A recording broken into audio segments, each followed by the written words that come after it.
Kuno kwe kuvuma okuvubutuse mu mmotoka ezigenda okuvulumira mu Pearl of Africa Rally bwe zibadde zeekennenyezebwa abavuzi enkyaleero ku bbala Panamera e Bukoto.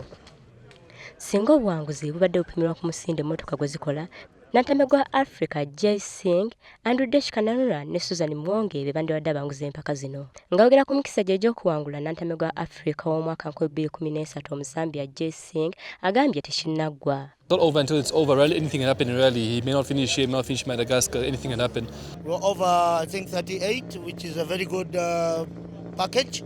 Ate abategesi b'emmotoka z'empaka aba Keggi Motorsports batenderezza nnyo Uganda nga bw'erina abawagizi b'emmotoka z'empaka abasanyufu.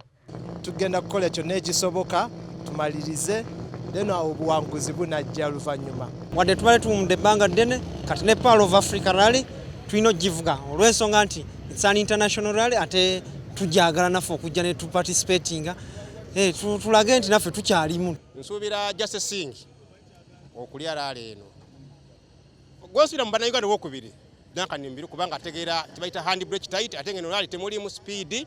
Abavulumuzi b'emmotoka z'empaka ago ne bagututte ng'omukisa gwabwe ogw'okusanyuka ku kalenda yaabwe y'empaka zino. Empaka zino ez'okukulungula ennaku ebbiri zaakuggulawo ku Lwokutaano ono Pulezidenti wa FIA John Ditt ali ku butaka wano mu Uganda ku lukuŋŋaana lwa African Automobile Member Country Meeting.